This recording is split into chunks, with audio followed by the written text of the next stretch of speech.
আজান সুর সুর তব নাম গাই মদিনার মিনারে সেই নাম হয় আজান সুর সুর তব নাম গাই মদিনার মিনারে সেই নাম হয় আমি তো বারবার ডাকি তোমায় নামাজে দাঁড়িয়ে সিজদায় গিয়ে বলি শুধু আমি আল্লাহ ওগো আল্লাহ ওগো আল্লাহ ওগো আল্লাহ ওগো আল্লাহ ওগো আল্লাহ ওগো আল্লাহ ওগো আল্লাহ ওগো আল্লাহ আজান সুর সুর তব নাম গাই মদিনার মিনারে সেই নাম হয় আমি তো বারবার ডাকি তোমায় নামাজে দাঁড়িয়ে সিজদায় গিয়ে বলি শুধু আমি আল্লাহ ওগো আল্লাহ ওগো আল্লাহ ওগো আল্লাহ ওগো আল্লাহ নারে তাকবীর হুজুর কেবল এসেছেন আমাদের জবান থেকে কি বলিয়ে নিয়েছেন কথা বলে আল্লাহ আল্লাহ আল্লাহ আচ্ছা এবার একটু বলুন তো মানুষ বিপদে বেশি আল্লাহর নাম নেয় না সুস্থ হলে বেশি নাম নেয় সিস্টেম দেখেছেন বিপদে না পড়লে আল্লাহ বলে না আর যদি রক্তে ধরা পড়ে করোনা আল্লাহর নাম বেশি নেবে না কম নেবে আল্লাহ দিকে দিকে আমার দেশে তখন আল্লাহ বিল্লাহ করবে দেখবেন মসজিদে যায় না নামাজ পড়তে হঠাৎ প্রথম কাতারি খবর নিয়ে দেখা যাচ্ছে ব্যবসায় খুব লস বিবিটা বলতে যাই দাও তুমি একটু মসজিদ যাও দে সারা লোক মসজিদ যায় তুমি যাও না মনে এই জন্য ব্যবসায় লস অথচ সেই সময় যাচ্ছে তা আমি লিখেছিলাম আপনাদের জন্য যুবক ভাইরা আমি এই দেখেন ভান্ডারের গজল তো একসঙ্গে দেবো কি করে দেবো আস্তে আস্তে তো দেবো আপনার দাঁড়িয়ে দাঁড়িয়ে কতক্ষণ শুনবেন একটু বসলে ভালো লাগতো না বসেন আমি কথা দিচ্ছি অনেক গজল শোনাবো তো বিপদে পড়লে কি করে আল্লাহর নাম নেয় সেটাও আমি লিখেছিলাম গজলের ভিতরে সারা পৃথিবী জুড়ে এলো করোনা কার ভয়ে তুমি দিলি ঘোষণা ঘরে থাকো একা থাকো ঘর থেকে যেন তুমি বার হবে না সারা পৃথিবী জুড়ে এলো করোনা কার ভয়ে তুমি দিলি ঘোষণা ঘরে থাকো একা থাকো ঘর থেকে যেন তুমি বার হবে না ঘর থেকে যেন বেরিও না যদি বার হও কি নেবে জোরে বলে করোনার সময় যদি ঘর থেকে বার হও তাহলে কি নিতে বলেছিল স্যানিটাইজার আর মুখে কি স্যানিটাইজার দিয়ে হাতে ধোবে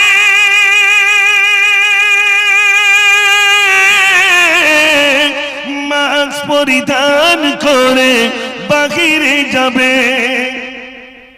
স্যানিটাইজার আর মাস্ক আচ্ছা মাস্ক যদি আপনি মুখে দেন কটা ছিদ্র বন্ধ হচ্ছে এই দুটো আর একটা কটা মানুষের কটা ছিদ্র জানেন জি মানুষের ছিদ্র হচ্ছে 9টা কোথায় কোথায় দুটো কান দুটো চোখ দুটো নাক আর গাল কটা হলো আল্লাহ আবার হিসাব করেন 2 কান 2 চোখ 4 আর 2 নাক কত হলো 6 আর একটা গাল কটা হলো 7 আর দুটো আছে ওটা বললাম না ওটা সবাই জানে বুঝতে পারেননি তাহলে এই দুটো এইটা তো ঢেকেছেন আর গুলোতে তো করোনা ঢুকতে পারে না মানুষ কত চালাক ছেলেকে বাপ ছেলেকে ওসিয়াত করে যাচ্ছে বলে খোকা এই সারা ঘরে ছবিতে রাখ যেন ফেরেশতা না আসতে পারে তো কেন আব্বা বলে মিলাদে কি শুনেছি যে ঘরে ছবি থাকে সে ঘরে ফেরেশতা আসে না আজরাইল যেন আর জান না কবজ করতে পারে তাই সারা দিকে ছবি দিয়ে রেখেছে আপনি বলুন তো ছবি যে ঘরে থাকে সে ঘরে ফেরেশতা আসে না এটা বারহক সত্য কোন ফেরেশতা আসে না রহমতের ফেরেশতা আসে না আজরাইল কি রহমতের ফেরেশতা একটু জোরে বলে ও তো আসবে আর ছিনিয়ে নিয়ে চলে যাবে তাই ছেলেকে বলেছে খোকা আমি মরে গেলে আমার লাশটা পুড়িয়ে দিবি অর্ধেকটা ছাই নদীর পানিতে গুলে দিবি আর অর্ধেকটা ছাই পাহাড় চূড়ায় উঠে উড়িয়ে দিবি, আল্লাহ যেন আমাকে এক জায়গায় না করতে পারে। আল্লাহ বলছেন বান্দা পালাবার জায়গা নেই, আমি হলাম ইন্নাল্লাহা আলা কুল্লি শাইইন কাদির, আমার মতো ক্ষমতা কারোর নাই। একটু জোরে বলুন না সুবহানাল্লাহ। ভাইরা এই জন্য আলোচনা আপনাদের কাছে রাখবো। গজল তো সবে মাত্র কয়েকটি বলেছি, যুবক ভাইদের জন্য আমার কিছু স্পেশাল কিছু গজল ছিল বলবো ইনশাআল্লাহ। প্লিজ আপনারা আসুন, ভিতরে আসুন আর প্রাণ ভরে উচ্চ আওয়াজে দরুদ শরীফ পড়ুন। আল্লাহুম্মা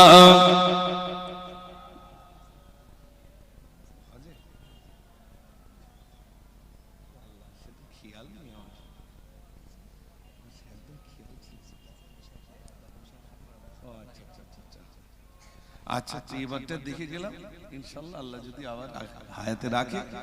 জি আপনাদের মনের চাহিদা অনেক আমার যুবক ভাইরা, আপনারা যদি বসতেন তাহলে আমি আজকে অনেক গজল শোনাতাম, কথা দিচ্ছি ইনশাআল্লাহ। আমি যদিও বক্তব্য এখন গজল বলি না, এখন বক্তব্য রাখি দু চারটে, যদি খুব জোর করে তাই দু চারটে বলি।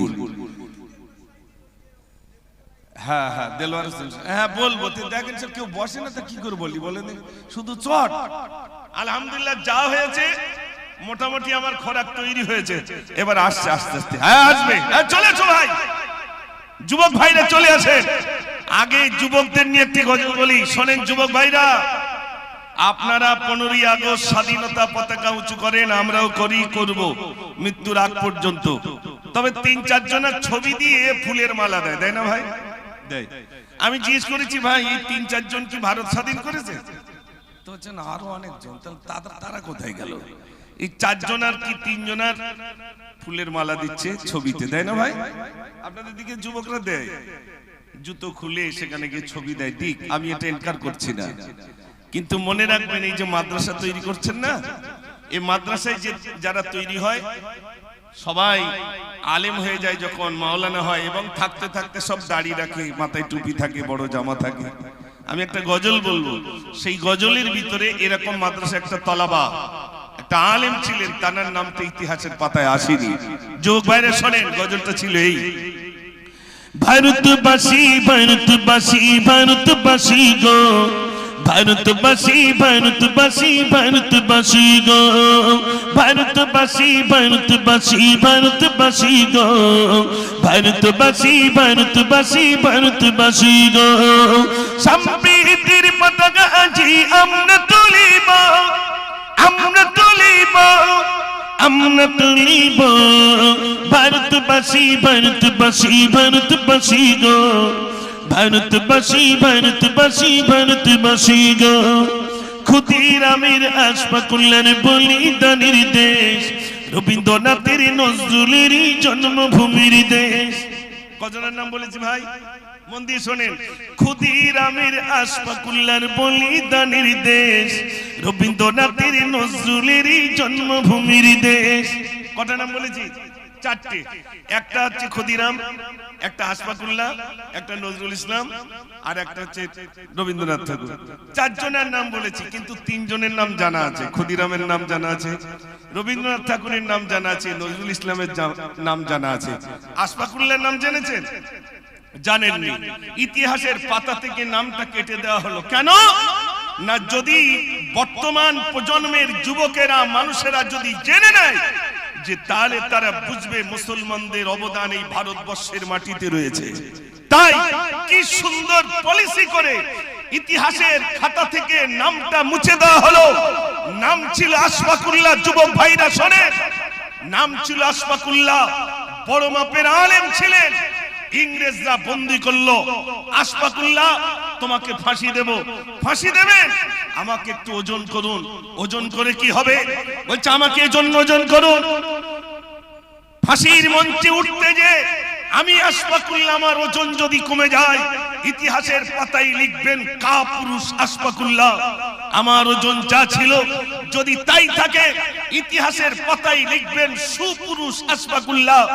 আমার ওজন যা ছিল তা ছাড়া যদি বেড়ে যায়, ইতিহাসের পাতায় লিখবেন বীর পুরুষ আশফাকুল্লাহ। একটু জোরে বলুন না সুবহানাল্লাহ। আমরা বলি ফকিরি বিদ্যে চলছে কেন? দাঁড়ান, সেই জায়গায় যাবো তো ভাইরা। আশফাকুল্লাহর ফাঁসির 15 দিন আগে ওজন হচ্ছে 100 কেজি। যেদিন ফাঁসি হবে আশফাকুল্লাহকে বলছে, আশফাকুল্লাহ মায়ের সঙ্গে দেখা করতে চাও? না, আমি দেখা করতে চাই না, আমাকে একটু ওজন করা হোক। ওজন করা হচ্ছে। 15 দিন আগে, ফাঁসির 15 দিন আগে ওজন ছিল 100 কেজি। যেদিন ফাঁসি হবে সেদিন আশফাকুল্লাহর ওজন গিয়ে দাঁড়িয়েছে 150 কেজি।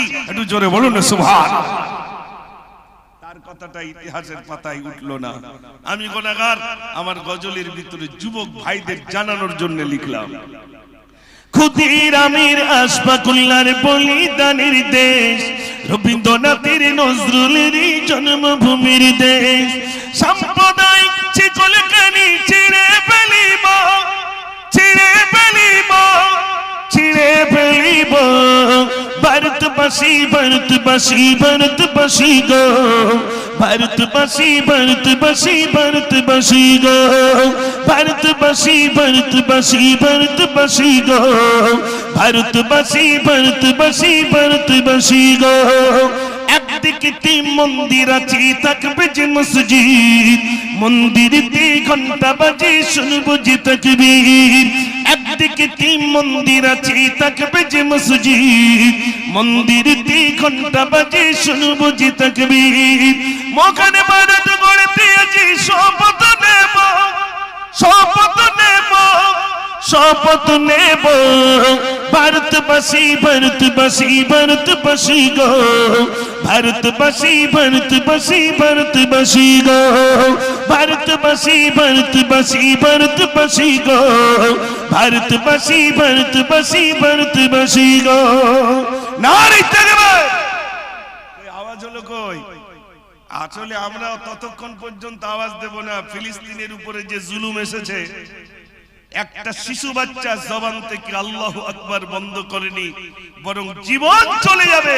মহান নবীর নাম জবান থেকে কেউ কেড়ে নিতে পারবে না। একটু জোরে বলুন না সুবহানাল্লাহ। ও পরীক্ষা আমাদের বাইরে আসেনি। যে পরীক্ষা এসেছে ফিলিস্তিনে, যে পরীক্ষা এসেছে সুরাটে, যে পরীক্ষা এসেছিল গুজরাটে, যে পরীক্ষা এসেছিল দিল্লিতে, যে পরীক্ষা এসেছিল সাহারানপুরে, যে পরীক্ষা এসেছে আসামে, সেই পরীক্ষা, যে পরীক্ষা এসেছে ত্রিপুরাতে, ওই পরীক্ষা কোনো বাংলার জমিনে আসেনি। আমাদের তাই এমনি কচুর পাতায় পানির মতো টলমল টলমল করছে। ছেলের নাম রেখে দিচ্ছি এমন, না মুসলমান না হিন্দু, মাঝখানে কেউ যেন না ধরতে পারে যে ওর নাম মুসলমান। ও সোনার ভাইরা, যোগী আদিত্যনাথ যদি বলতে পারেন ফখর সে কাহো হাম হিন্দু, আমি একজন কি বলতে পারি না ফখর সে কাহো হাম মুসলমান? আর কথা রাগ করছেন আপনারা? আমি এটা বলতে পারি না আমি একজন মুসলমান। চার দোকানে গিয়ে বলছে, ভাই জলটা একটু দেন, যেন ও না বুঝতে পারে আমি কি জিনিস। ছি ছি ছি ছি, কেন ভাই আমি মুসলমান, এটা কত অহংকার করে বলবো আমি মুসলমান। দেখেন না যুবক ভাইরা আপনারা যারা এসেছেন, আল্লাহ বলতে যে আপনাদের কারোর জমি জায়গা ঘর বাড়ি কেউ কেড়ে নিয়েছে? এটা হ্যাঁ না বলে না। আপনাদের মতো যুবক, ও যুবক ভাইরা শোনেন, বুখারী শরীফে তার নামটা এসেছে, গজলটা লিখেছি অনেক আগে। ওই মানলি ভাইরা শোনো, এই করুণ এক ঘটনা, বুখারী শরীফে আছে লেখা, ইসাহাবারি বর্ণনা, ইসাহাবারি বর্ণনা। ও সাহাবার কথাটা বুখারীতে আছে। যুবকটার নাম কি? নামটি ছিল আব্দুল উজ্জা, নামটি ছিল আব্দুল উজ্জা। তার ছিল না পিতাজি, চাচার কাছে হইল মানুষ, ছাড়লো সাদির আম্মাজি, ছাড়লো সাদির আম্মাজি। চাচার কাছে লালিত পালিত। একদিন ভাইপো চাচার কাছে এসে বলছে, চাচা, বলছে বলো। ভাইপো চাচাকে জিজ্ঞেস করে, চাচা বলছে বলো। ভাইপো ইসি বলল, চাচা মোর মনে বড় শখ জাগে, বেঈমান ছিলাম আনিব ঈমান, সাক্ষী রাখি তোমাকে, সাক্ষী রাখি তোমাকে।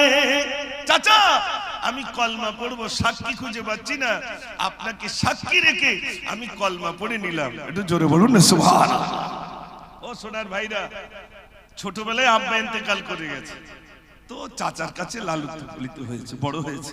সেই চাচাকে সাক্ষী রেখে বলছে, চাচা সাক্ষী আর খুঁজে পেলাম না, তা আপনাকে সাক্ষী রেখে আমি কলমা পড়ে নিলাম। চাচা রেগে আগুন। চাচা তখন বলছে, চাচা রেগে বলল এইবার, চাচা রেগে বলল এইবার, ওমর ভাইপো শোনো না, আমার দেওয়া জমি মাকান তোমায় আমি দিব না, তোমায় আমি দিব না। চাচা বলছে, আমার জমি জায়গা ঘর বাড়ি যা দিয়েছিলাম সব কেড়ে নেবো। আমরা বলি কি বলতাম, চাচা তুমি যা বলছো তাই বলো, আমি তাই করবো। চাচা বলছে, তোমার জমি জায়গা ঘর বাড়ি সব কেড়ে নেবো। যুবক ছেলে তখন বলছে, ও চাচা জি ফিরিয়ে দিব, ও চাচা জি ফিরিয়ে দিব, তোমার দেওয়া জমি মাকা, করিবেন দোয়া মরি তোরে, মসজিদেতে হই আজান, মসজিদেতে হই আজান। ও চাচা এই নেন জমি জায়গা ঘর বাড়ি সব দিয়ে দিলাম। যুবক ছেলে সব দিয়ে দিলেন। চাচা দেখছে কলমা পড়লো, তাও জমি জায়গা সব দিয়ে দিল। চাচা এবার চিন্তা করছে, তাহলে আর কি করে আটকানো যায়। চাচা এবার বলছে, চাচা বলে ভাইপো শোনো, মোর কাছে দিলে সব জমা, তাকিয়ে দেখি তোমার পরনে আমার দেওয়া পায়জামা, আমার দেওয়া পায়জামা। তোমার ওই পরনে যে পায়জামাটা আছে ওটা আমি কিনে দিয়েছি, ওটা দিয়ে দিতে হবে। প্রথমে জমি জায়গাগুলো সব নিয়ে নিয়েছে। ভাইপো বলছে এটা দিয়ে দিলাম। এবার চাচা বলছে পরনের পায়জামাটা দিতে হবে, ওটা আমি কিনে দিয়েছি। যুবক ছেলে কি বলছে শোনেন, ও যুবক ভাইরা। যুবক ছেলে তখন বলছে, ও চাচা জি ফিরিয়ে দিব, ও চাচা জি ফিরিয়ে দিব, তোমার দেওয়া পায়জামা, সবই দিতে রাজি আমি, ছাড়িব না কলিমা, ছাড়িব না কলিমা। জোরে বলুন না সুবহানাল্লাহ। চাচা জমি জায়গা ঘর বাড়ি সব চলে যাবে, পরনের পায়জামাটা কেড়ে নেবেন, দুঃখ নাই, কিন্তু আমার জবান থেকে আমি কলমা ছাড়বো না। আরো জোরে বলুন না সুবহানাল্লাহ। যুবক ছেলে সব দিয়ে দিলেন, উলঙ্গ রাস্তা দিয়ে চলে যাচ্ছেন হেঁটে, মনের দুঃখে চলে যাচ্ছে। মা দেখতে পেয়েছেন আমার যুবক ছেলে উলঙ্গ হেঁটে হেঁটে আসে। মা লজ্জায় নিজের দুটো হাত চোখটাকে টিপে ধরে বলছো, বাবা তোমার পরিণতি এমন কেন, কি হয়েছে বাবা? ছেলেটা উত্তর দিচ্ছে, দোস্তি আমারে তাই মাজা। ছেলের দোষটা শোনেন, দোস্তি আমারে তাই মাজা, কলমা আমি পড়েছি, তারই বদলে জমি জমা সবই আমি হারিয়েছি, সবই আমি হারিয়েছি। ও মা, দোষ আমার এতটুকু, কলমা পড়েছি বলে জমি জায়গা ঘর বাড়ি সব কেড়ে নিয়েছে, পরনের পায়জামাটা পর্যন্ত খুলে নিয়েছে। মা বলছে তুমি কি চাও? ছেলে বলছে মা কিচ্ছু চাই না, মা কিচ্ছু চাই না, এক টুকরা কম্বল দেন, ওই কম্বলটা পরে বিশ্ব নবীর দরবারে চলে যাব। জোরে বলুন না সুবহানাল্লাহ। কিচ্ছু চাই না মা, কিচ্ছু চাই না। যুবক ছেলে পরনের পায়জামা সবকিছু দিয়ে দিয়ে মায়ের দেওয়া একটা কম্বল দু টুকরা করলেন ছেঁড়া কম্বল, দু টুকরা করে এক টুকরা পরনে আর এক টুকরা গায়ে, হাঁটতে হাঁটতে মক্কা থেকে মদিনা শরীফ চলে গেলেন। ভাইরা আমার, আমি আলোচনা করব, শোনেন। আজ আমাদের দোষ একটাই, আমরা কলমা পড়েছি, তাই তো নাকি ভাই? আপনার বলুন, কলমাওয়ালা মুসলমানের উপরে বিভিন্ন ভাবে আঘাত আনার জন্য আমাদেরকে বলা হচ্ছে লুঙ্গি পরা, আমাদেরকে বিভিন্ন ভাবে ক্রিটিসাইজ করা হচ্ছে মুসলমানের উপরে। মনে রাখবেন, মুসলমানকে মেরে শেষ করা যায়নি, যাবে না। একটা টিউ যেমন পানিতে ডুবিয়ে রাখা অসম্ভব, মুসলমানকে মেরে ফেলাও তারপরটা বলে অসম্ভব, পারবে না। আপনারা বলুন তো, বাবরি মসজিদ যখন ভাঙা হয়, সর্বপ্রথম যিনি কুরুল মেরেছিলেন তিনি ইসলাম কবুল করেছেন না করেননি? তিনি করেছেন। ওই বাবরি মসজিদ যখন ধ্বংস হয় তখন আমি শিশু, আমার ওস্তাদরা আমাকে প্রতিবাদী গজল শিখিয়েছিলেন, সেটা ছিল আরবিতে। আল্লাহু রাব্বুনা মুহাম্মাদুন নাবিয়ুনা নাহনু মাতিউহুমা নাহনু মাতিউহুমা লাইসাল মুলকু লিল-যালিম ওয়ালাল মুলকু লিল-কাইল লা নাখাফু আমরিকা ওয়ালা নাখাফু রুসিয়া ইলা উদ্দিন قصدنا نحن ماتيهما الله ربنا محمد نبينا نحن ماتيهما نحن ماتيهما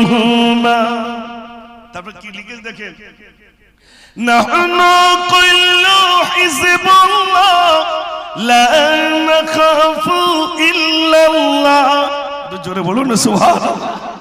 আমরা আল্লাহর দল, আমাদের কোনো ভয় নেই, আমরা হিজবুল্লাহ, আল্লাহর দল। نحن كل حزب الله لا نخاف إلا الله تصم بحبل الله মুজাহিদ ফি দীনিল্লাহ আল জিহাদু সাবিলুনা নাহনু মাতিউহুমা আল্লাহু রাব্বুনা মুহাম্মাদুন নাবিয়ুনা নাহনু মাতিউহুমা নাহনু মাতিউহুমা। নারে তাকবীর! ভাইরা, যিনি কুরুল মারলেন তিনি ইসলাম কবুল করেছেন। ইসলাম কবুল করে বলছেন, আমার প্রায়শ্চিত্ত মোচনের জন্য আমি 200 মসজিদ বানাবো। জোরে বলবেন না সুবহানাল্লাহ। ভাঙলো কটা? একটা। আর হচ্ছে কটা? 200টা। এই পর্যন্ত 100টার অধিক মসজিদ তিনি নির্মাণ করিয়ে দিয়েছেন। একটু জোরে বলুন না সুবহানাল্লাহ। মনে রাখবেন, মুসলমানকে মেরে শেষ করা যায়নি, যাবে না। আজ জানারা বিভিন্ন রকম ষড়যন্ত্র করছেন, এখান থেকে তাড়িয়ে দেব, এনআরসি করব, এনআরসি করে মুসলমানদেরকে শেষ করব। শোনেন, আল্লাহ বলছে তার আগে আমি এনআরসিটা করে দিই। আমাদের গ্রামে বহু বিধর্মী ভাইরা রয়েছেন, আমাকে জিজ্ঞেস করছেন, দাদা কি হচ্ছে বলুন তো, চারিদিকে সব মানুষ মরে যাচ্ছে। আমি বলছি আল্লাহ এনআরসি করছে, কে থাকবে আর কে থাকবে না। দুনিয়ার মানুষ কে নির্বাচিত করবে কে থাকবে আর কে থাকবে না? কে আফগানিস্তান যাবে, কে পাকিস্তান যাবে? দুনিয়ার মানুষ কিসের নির্বাচিত করা? নির্বাচন যদি করতে হয় কে করবে? একটু জোরে বলেন, আল্লাহ করবে। আল্লাহ যেই করোনা নামক দিয়েছেন ঔষধ, যে বলছিল এনআরসি করবো, সেখান 3টে মাস পরে ঘরে কোনে বসে এইবার বুঝি আমার দিতে হয়। ঠিক বলছি না ভুল বলছি? আপনাদের ভয় হচ্ছে নাকি ভাই? না, অনেকের ভয় লাগে, মরণ কবার হবে? একটু জোরে বলে। কেঁপে কেঁপে মরে লাভ আছে? জ্বরে মরে লাভ আছে? সিংহের মতো গর্জন দেন, মরণ ছাড়া। আমি তো প্রথমে এই জন্যই গজল বলেছি, একদিন তোমারি নাম মসজিদে হবে না, তুই রেখো তৈরি রেখো কবরের মাল সামান একদিন তোমারি নাম মসজিদ হবে একদিন তোমাকে পরিয়ে কাফন সঙ্গী স্বজন করিবে দাফন হঠাৎ চলে গেল আদরের ধন প্রিয় মা বাবার পাশে নয়ন তৈরি থেকো তৈরি রেখো সুন্নতি আমল ঈমান একদিন তোমারি নাম মসজিদে হবে এলান একদিন তোমারি নাম মসজিদে হবে এলান নারে তাকবীর কষ্ট হচ্ছে নাকি আপনাদের মাশাআল্লাহ আমার অসুবিধা হচ্ছে না শুধু একটাই কষ্ট আমার যুবক ভাইরা বসছেন এটা আমার মনে যন্ত্রণা আর অন্য কিছু না অন্যান্য জায়গায় যা ঘাট দিছি এতক্ষণ প্যান্ডেল ফুল হয়ে যায় কিন্তু এখানে ফুল হচ্ছে না কেন একটু ওইটাই শুধু কষ্ট হচ্ছে তার মানে এই পাতলা আসা হলে এইরকমই হয় একটু ঘন আসলে তখন বুঝতে পারে না না বসলে হবে না আসলে আমার যুবক ভাইরা সব দাঁড়িয়ে দাঁড়িয়ে গজল শোনা অভ্যস্ত এই জন্য বসে শুনতে চায় না আমার গজল তো তা নয় আমি এত গজল আমি বলি না বিশ্বাস করুন আমি আলোচনা রাখি অল্প কিছু গজল বলি কিন্তু হাজী সাহেব যে ধরা ধরেছে এই ক বছরের সব ওই আপনার যে মাইনার ছিল সেগুলো আমার উসুল করতে হচ্ছে এই জন্য আজ আপনাদের কাছে গজল শোনাচ্ছি দেখি যদি গজল শুনতে চান আরো তাহলে আওয়াজ যদি জোর হয় তাহলে মনে করে শুনবেন আর আওয়াজ যদি কম হয় মনে করে শুনবেন না নারে তাকবীর আল্লাহ এরকম কেন আপনাদের এদিকে ইলেকশন হয়ে গেছে ভাই ইলেকশন তো হয়ে গেছে আত্মার চেঁচামেচি করতে হবে না তাহলে একটু জোর হবে না নারে তাকবীর মাশাআল্লাহ মাশাআল্লাহ এই মাদ্রাসাগুলো ভাঙবার জন্য চক্রান্ত হয়েছে তাও কে বলছে না আমরা ভোট দিয়েছি এমপি হয়েছে এমপি হওয়ার পরে পার্লামেন্টে গিয়ে বলছে বাংলাদেশ লাগোয়া মাদ্রাসাগুলো সব জঙ্গি আর সন্ত্রাসীদের আখড়া আপনারা মেনে নেবেন একটু জোরে বলে আমরা পাল্টা জবাব দিলাম এমপি মহোদয়কে বললাম এমপি মহোদয়া ওনাকে বললাম আপনি বাংলাদেশ লাগোয়া মাদ্রাসাগুলো একটু সার্ভে করুন একটা মাদ্রাসা দেখান তাই সে তবলিগ হোক তাই সে ব্রেলি হোক তাই সে আহলে হাদিস হোক তাই সে আজানগাছি হোক তাই সে ফুরফুরা হোক যে ফিরকার যে মতের একটা মাদ্রাসা দেখান যেখানে সন্ত্রাসী আর জঙ্গিদের আখড়া আপনাদের ভাঙতে হবে না আমরা নিজেরাই ভেঙে দেব এ পর্যন্ত একটা প্রমাণ করে দেখাতে পারিনি ও যুবক ভাইরা শোনেন চার দোকানে তো অনেকে গিয়ে বলে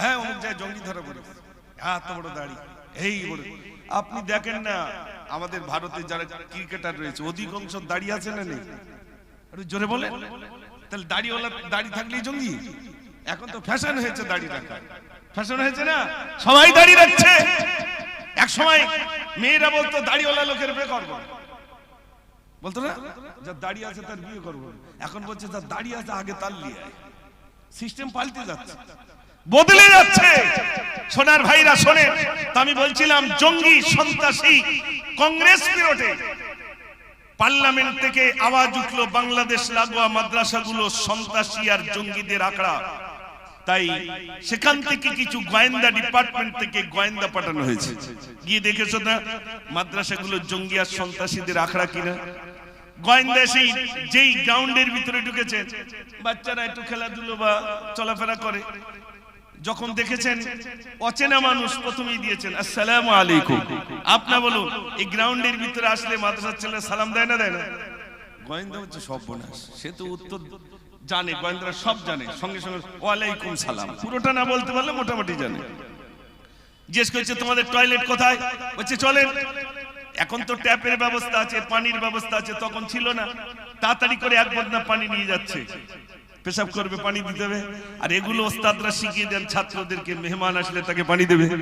তো বাচ্চা সঙ্গে সঙ্গে এক বদনা পানি নিয়ে যাচ্ছে, সে বললো জীবনে তো পেশাব করে পানি নিয়ে এবার বুঝি পানি নিতে হয়। যদিও পানি নিল, এবার বলছে কল কোথায়, দেখিয়ে দিল কল। কলে এসে মুখ ধোবে, বাচ্চা বলছে না ডান্ডা আমার দিতে হবে, আমি টিপে দেবো, আমি টেনে দেবো, আর আপনি মুখ ধুয়ে দেবেন। একটু জোরে বলুন না সুবহানাল্লাহ। সে চিন্তা করছে কোথায় এসেছি, এসেছিলাম তো জঙ্গি দেখতে। আমি যদি কলেজে যেতাম কেউ আমাকে এই আচরণ করতো না, ইউনিভার্সিটিতে গেলে কি আচরণ আমাকে করতো না।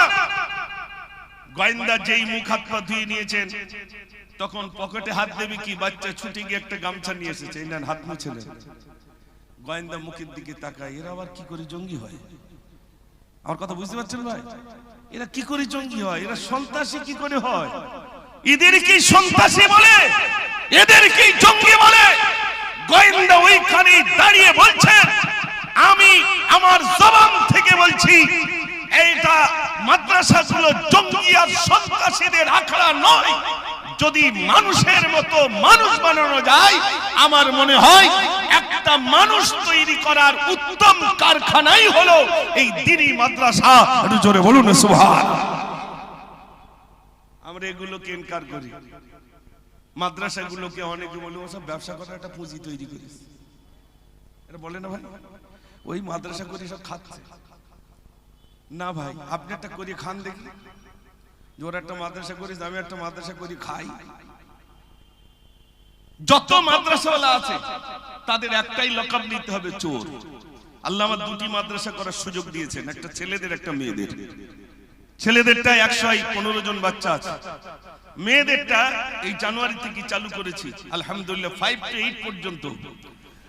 আমার নিজের ইচ্ছা আমাদের মেয়েরা স্কুলের সিলেবাসের সঙ্গে মাদ্রাসা অর্থাৎ ইসলামিক কিছু জ্ঞান তারা সঞ্চয় করুক। আলহামদুলিল্লাহ 50টি মেয়ে নিয়ে আমার স্কুল চলছে, দ্বীনি তালিম চলছে। স্কুলের সাবজেক্টের সাথে সাথে ওই মেয়েরাই কোনো থাকবে না, বরং অনাবাসিক আবাসিক নয়, আসবে পড়বে চলে যাবে। আলহামদুলিল্লাহ এরকম সিস্টেম করা হয়েছে ভাই। আমি মুজাফফর শুধু আপনাদের কাছে গজল বলি না, আমি গজল শুধু আপনাদের কাছে বলতে আসি না। আমি চাই আমার চাপ আমার কম যারা শিক্ষা থেকে দূরে রয়েছে শিক্ষা অন্বেষণ করুক, শিক্ষা নিক। আজ আমরা আপনার এখানে যারা বসে আছেন, মাস্টার ডিগ্রি কমপ্লিট একটা ছেলে খুঁজতে গেলে দূরবীন নিয়ে আসতে হচ্ছে। দূরবীন নিয়ে দিই, মাস্টার ডিগ্রি কমপ্লিট ছেলে কোন দিকে আছে? ঠিক বলছি না ভুল বলছি? আমাদের ছেলেরা কেন ডাক্তার হবে না? আমাদের ছেলেরা কেন মাস্টার হবে না? আমাদের ছেলেরা কেন উকিল হবে না? আমাদের ছেলেরা কেন ব্যারিস্টার হবে না? ও যুবক ভাইরা, মাধ্যমিক পাস করে কাজে চলে যাচ্ছি, আর আমরা কিছু বাপ আছি চার দোকানে ঠ্যাংনা চাচ্চার বলছে। 4টে ছেলে সপ্তাহে 2000 করলে আসে, 4 দুগুণে কত? ঠ্যাংনা চাচ্চার খাচ্ছে। বলছে এটা বড় ছেলের টাকায় খাচ্ছে, আর 3টের এখনো বাকি আছে। ওর থেকে কলজে বিক্রি করে খালি তো হয়। অল্প শিক্ষা দিয়ে বাচ্চাটাকে কাজের ভিতরে দিয়ে, হ্যাঁ লেখাপড়া শিখে আর কি হবে? লেখাপড়া শিখে কি হবে মানে টিউবলাইট জ্বলছে। শিক্ষা হলো এরকম জ্যোতি, নিজেও আলো পাবে আর জাতিকে আলো দেখাবে। একটু জোরে বলুন না সুবহানাল্লাহ। এই জন্য আপনাদের করজোরে নিবেদন করবো, এখানে যত আমার যুবক ভাইরা রয়েছেন, যারা স্কুল কলেজের সঙ্গে জড়িত রয়েছেন, এখনো পর্যন্ত যারা স্টুডেন্ট রয়েছেন, আমি আপনাদের কাছে বলবো গন্তব্যস্থানে যাওয়ার চিন্তাধারা রাখুন। ইসলাম আপনাকে বলেনি যে আপনি কলেজে যেতে পারবেন না, ইসলাম বলেনি আপনি ডাক্তার হতে পারবেন না, ইসলাম বলেনি ব্যারিস্টার হতে পারবেন না, ইসলাম বলেনি উচ্চ শিক্ষায় শিক্ষিত হতে পারবেন না, ইসলামে কথা বলেনি। বরং আল্লাহ রাসূলের উপরে সর্বপ্রথম যে আয়াতে কারিমা নাযিল হয়েছিল, ইকরা বিসমি রাব্বিকাল্লাযী খালাক, পড়ুন আপনার প্রভুর নামে যিনি আপনাকে সৃষ্টি করেছেন। একটু জোরে বলুন না সুবহানাল্লাহ। গজল শোনাবো, আমি জানি আমি বক্তব্য রাখলে মানুষ শুনতে চায় না, ইসপিস করে। তা শুধু কি মিলাদ করবে নাকি? না ভাই, আমি বুঝতে পারি যখন ইসপিস করে আমি তখন বুঝতে পারি যে আর হবে না, সঙ্গে সঙ্গে আবার একটু সেলাইন চালু করতে। এই জন্য আমি আবার একটা গজল বলবো ইনশাআল্লাহ। দেখি ভাইরা যদি গজল শুনতে চান একবার আওয়াজ জোরে দিলেই আমি শোনাবো ইনশাআল্লাহ। নারে তাকবীর, মদিনার মাটি যদি পাই রাসূলুল্লাহ সুরমা করে দিব বারবার মদিনার মাটি যদি পাই রাসূলুল্লাহ সুরমা করে দিব বারবার যদি যেতে নাহি পাই সোনার মদিনায় যদি যেতে নাহি পাই সোনার মদিনায় দিও দেখা স্বপ্নে ও রাসূলুল্লাহ সুরমা করে দিব বারবার মদিনার মাটি যদি পাই রাসূলুল্লাহ সুরমা করে দিব বারবার জোরে বলুন না সুবহানাল্লাহ মদিনার মাটি যদি পাই রাসূলুল্লাহ সুরমা করে দিব বারবার মদিনার পানে চেয়ে থাকি প্রতিদিন একই একই দিন যায় ভাঙে মনোবল ডানা মেলে পাখি যায় পাক মদিনা দেখে মোর আঁখি দুটি করে ছল ছল আমি ভাবি নিরালায় পাক মদিনার আশায় আমি ভাবি নিরালায় পাক মদিনার আশায় দিদারে দেখা দাও ও রাসূলুল্লাহ সুরমা করে দিব বারবার জোরে বলুন না সুবহানাল্লাহ মদিনার মাটি যদি পাই রাসূলুল্লাহ সুরমা করে দিব বারবার মদিনার মাটি যদি পাই রাসূলুল্লাহ সুরমা করে দিব বারবার নারে তাকবীর আমি রাসূলের শানে বেশি গজল লিখি কেন জানেন 2008 এ হজপাকে গেছি এটা কিতাবের কথা নয় আমার বাস্তব কথা একটা বলছি আপনি খুব মহব্বতের বলে আর হাজী সাহেব তো পাশে আছেন বলে বলছি তাজি যে আমার রুম হয়েছিল আমি আপনার লিফটে উঠতে আমার ভয় পায় ওই দরজা লাগিয়ে দেয় আর ওই কখন কি কোথায় দাঁড়ায় আবার দুই এক জায়গায় লিফট আটকে যায় ওই নিয়ে দেখে আমি বললাম সিঁড়ি ভেঙে উঠবো তাহলে লিফটে উঠবো না তো সিঁড়ি ভেঙে যখন উঠি তখন ঠিক এই সুরটা দিই সিঁড়ি ভেঙে উঠছি আর দেখবেন ফাঁকা জায়গায় চারতলা পাঁচতলা রুম খুব সুন্দর আওয়াজ হয় না ভাই তখন আমি বলি নবীজি রাব্বা আব্দুল্লাহ এরকম বলতে বলতে উঠছি হাজী সাহেব ফলো করেছি এই লোকটা যখন সিঁড়িতে ওঠে আর ওই কিয়াম করতে করতে ওঠে মানে আমি ওই শব্দগুলো বলি তো একদিন আমাকে ডেকে হাজী সাহেব আমাদের ঘরে একটু আসবে আমি গেছি কি বলছি বলুন কি বললেন বলছে আপনি একটু কিয়াম করুন আচ্ছা আপনার তো তবলিগ মানুষ তা আমি কিয়াম করবো কেন তো বলছে না আপনি ওই সিঁড়ি ভেঙে যখন ওঠেন আর ওই রকম শব্দগুলো যখন বলেন আমাদের কলিজা ঠান্ডা হয়ে যায় আপনি একটু বলুন আমরা আছি আপনি বলুন খোদার কসম খেয়ে বলছি আল্লাহ সাক্ষী 2008 এ আজিজিয়ার রুমে একটি ঘরে তানারা দুজন আর আমি একজন তিনজন আমি কিয়াম বসে বসে ওই দুটো মানুষ ঝরঝর ঝরঝর করে কাঁদছে ঝরঝর করে কাঁদছে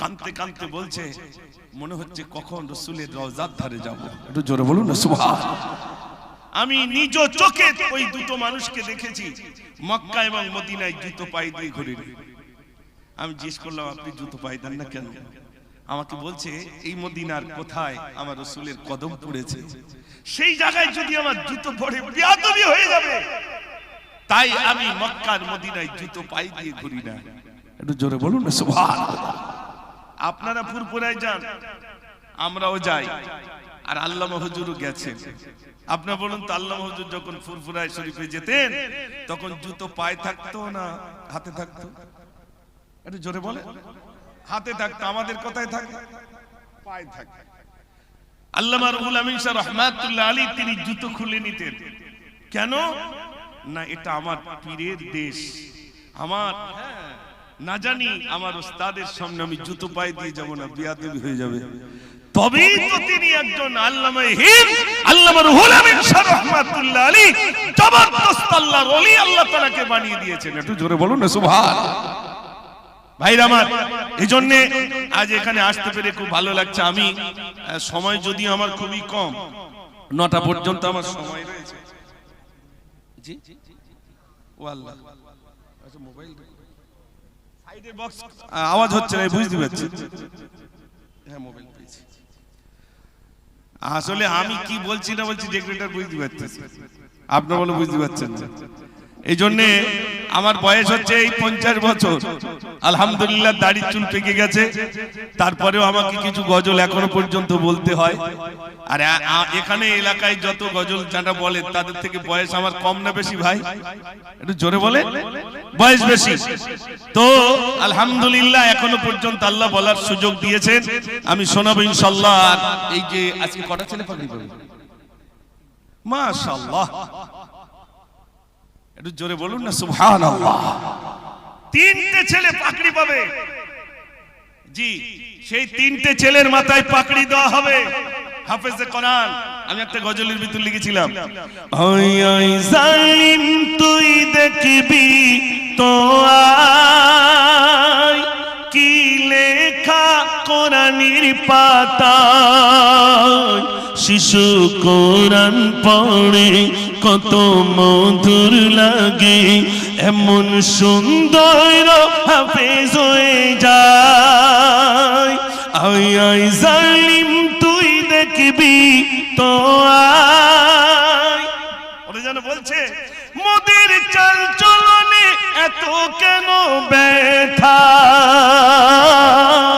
মোরা বলছি কি এমন কোন কথা, যাহার তাসির পেল পাকিস্তানে চলো, বলছি তোমার বেটি ওরে বাংলাদেশি, ওরে সাহস তো কম দেখা যায়, ওরে যাই গরে মুসলিম জাগো, ঘুম হতে উঠি আজি দেখো, দেখো সারি সারি ওরে ধোকাবাজি, ইমান নিয়ে চিনি মিনি খায়। আয় আয় জালিম তুই দেখবি তো আয়। নারে তাকবীর, আওয়াজ জোর হলো না।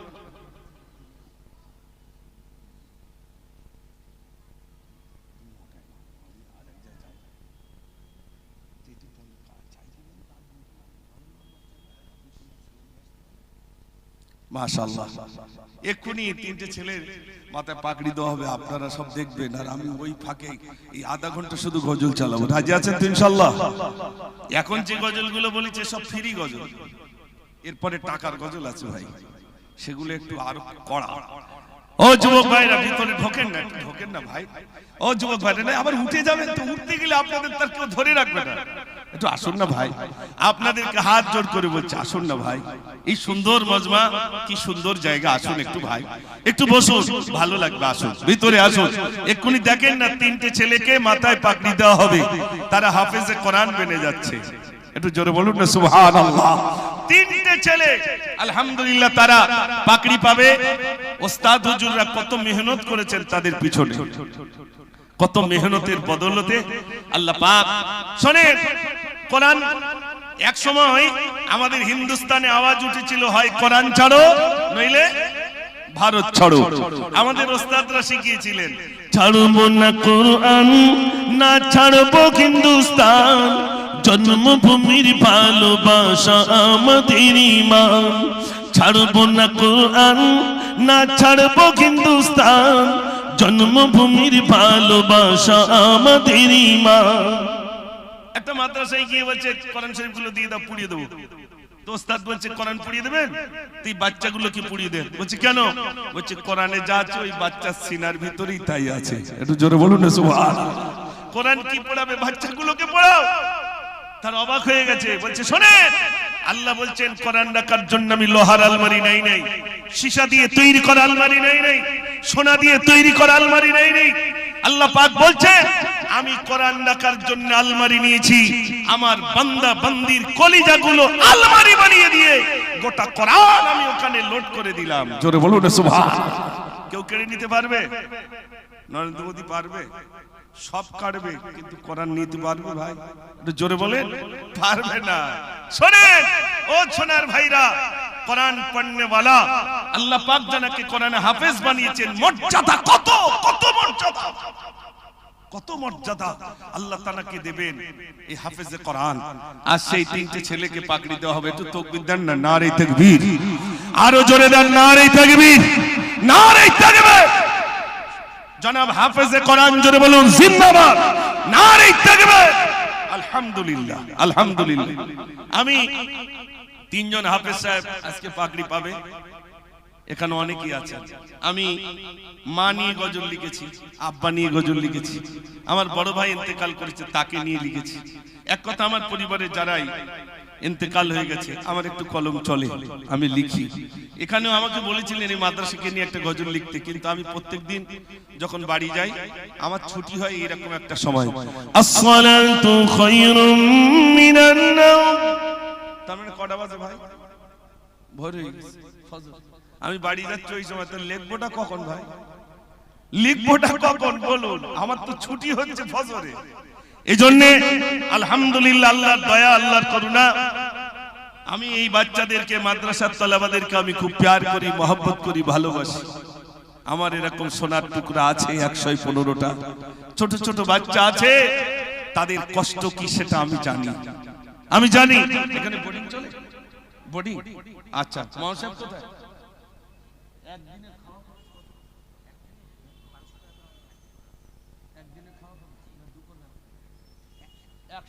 মাশাআল্লাহ, মাশাআল্লাহ। আমি একটা গজল শোনাই, আগে লিখেছিলাম।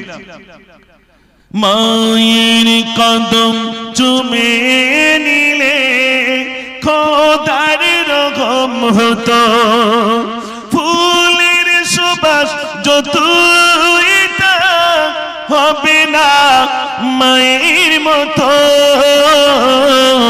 মায়ের কদম চুমে নিলে খোদার রকম হতো, জান্নাত পেতে যদি চাও দিও না মাকি ব্যথা,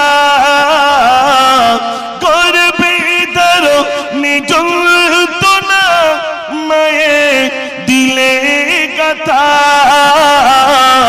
কোথায় গেলে পাবো বলো, কোথায় গেলে পাবো বলো আমার মায়ের মতো। মায়ের কদম চুমে নিলে খোদার রকম হতো। নারে তাকবীর। অনেকের মা চলে গেছে, আব্বা চলে গেছে। আমার মাদ্রাসায় বলছিলাম না, আজকের দিনে একটা মিটিং ছিল, সেই মিটিং এ আলহামদুলিল্লাহ প্রচুর মানুষ এসেছিলেন। এবছরেও আমার ওখান থেকে কয়েকটি ছেলে হাফেজ কোরআন বেনে যাচ্ছে। আজ আমি মনে করি এটা আমারও মাদ্রাসা, আলহামদুলিল্লাহ। মাদ্রাসার জন্য আল্লাহ কোথায় না নিয়ে গেছেন, ত্রিপুরা বলেন, আসাম বলেন, আল্লাহ পাক নিয়ে গেছেন, বহু দূরে দূরে আল্লাহ নিয়ে গেছেন। তার আসামে একটা মাদ্রাসা ভেঙে ফেলা হয়েছিল, শুনেছেন তো? সেই মাদ্রাসাকে কেন্দ্র করে আল্লাহ আমাকে নিয়ে গেলেন। বালিকা মাদ্রাসা বুলডোজার দিয়ে ভেঙে দেওয়া হলো। আমি মানুষের কাছে চাইলাম পূর্ণাঙ্গ মাদ্রাসার যা খরচ গায়ের মানুষেরা তা মিলিতভাবে দিয়ে দিলেন। একটু জোরে বলুন সুবহানাল্লাহ। আমি আজ বেশি চাইবো না এই মাদ্রাসা।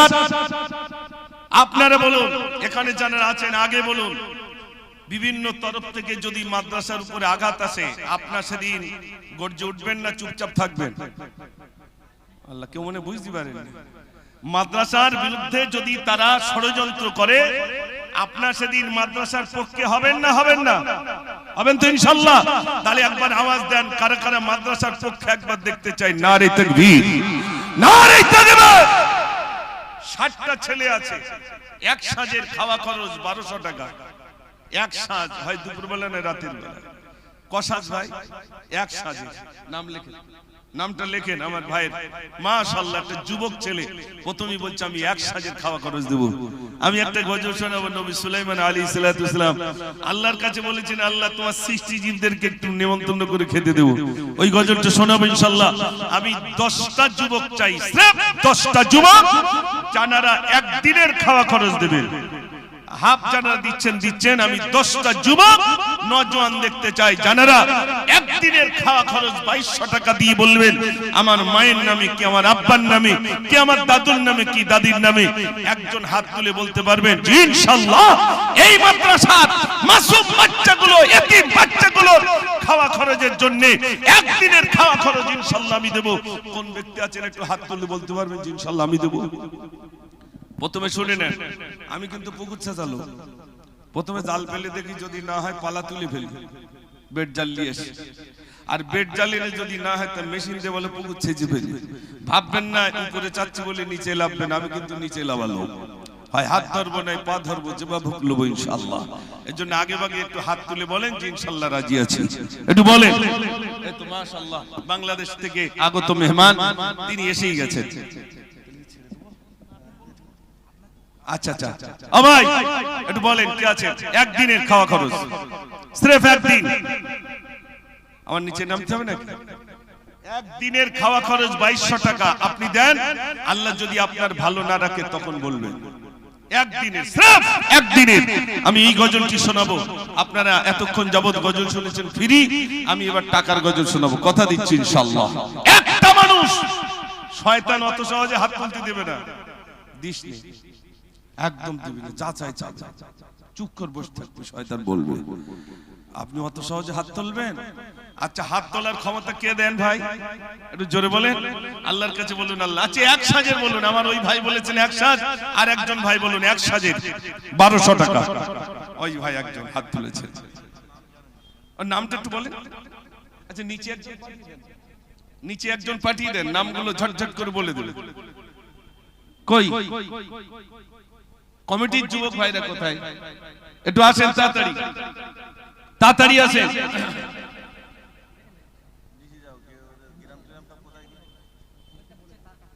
আচ্ছা আচ্ছা মাশাআল্লাহ। ভাই পকেটে একটু হাত দেন, 1000 2000 5000 যে যা দিতে পারেন, ক্যাশ টাকা একটু কিছু দেন। আলহামদুলিল্লাহ আমি হাতে নিয়ে ওইগুলো ইনশাআল্লাহ দোয়া করে দেব। একটু বলেন। আমি আল্লাহ পাক দুটিবার খানায় কাবায় নিয়ে গেছেন, আবারও নিয়ত করেছি আল্লাহ যেন আমাকে আরেকটিবার নিয়ে যান। যদি নিয়ে যান আপনাদের জন্য কাবা ধরে দোয়া করব ইনশাআল্লাহ। ও যুবক ভাইরা পকেটে একটু হাত দেন, 1000 টাকা একটু নগদ কেউ দিতে পারবেন?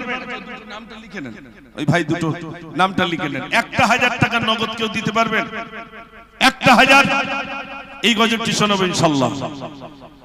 খালি দুটি হাত তুলি খোদা তোমারি দারে মোতির। এই তো আমার একজন ভাই 500 টাকা, আর নাম বলতে হবে না, বিনা নামে 1000 টাকা। দেখেন আহা আমার আরেকজন ভাই নগদে 1000 টাকা। আজ একটু শয়তান দেখুক ক টাকা ওঠে, আমি হাতে করে রাখবো, আর এই সব ভিডিওতে উঠুক। বয়রা গাছের মানুষ কতটা টাকা দিয়েছে আপনারা পরে দেখে নেবেন, তাই তো নাকি?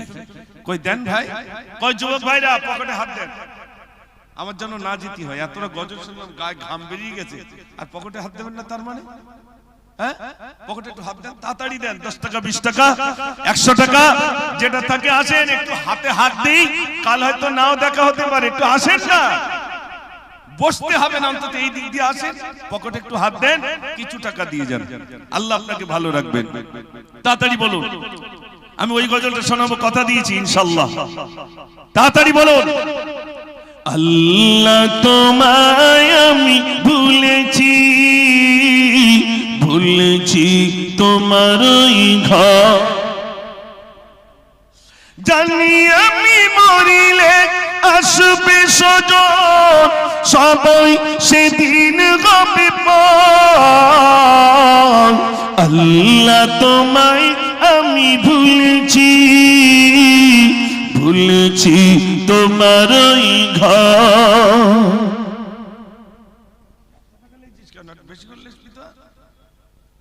মাশাআল্লাহ আমার আরেকজন ভাই 100 টাকা। মাশাআল্লাহ ও ভাই দেন, আমার যেতে হবে না, আপনারা আসবেন, বিশ্বাস করেন। আমি কিন্তু যাব, আমি কিন্তু যাব। আমি না হবে না, বসে থেকে হবে না। কি আমি যাব? ও বন্ধুরা যাব না, আপনারা দেবেন বলেন।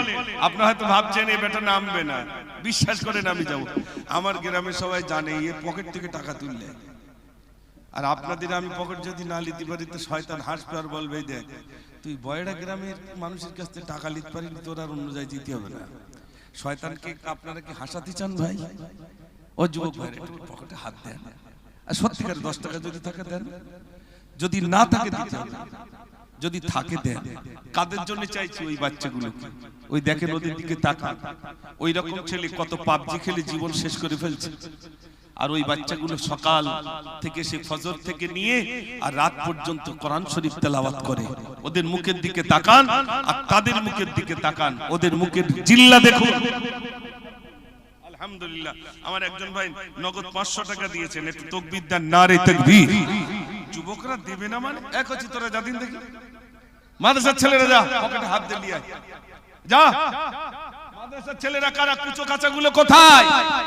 তাড়াতাড়ি যাও, যুবক ভাইদের কাছে যাও, টাকা বড় দিতেই হবে ভাই, না দিলে উপায় নেই। এখন থেকে শেখো, পরে এরকম স্টেজে উঠতে চাইতে হবে। ও ভাইরা দেন, তাড়াতাড়ি করে দেন, তাড়াতাড়ি করে দেন।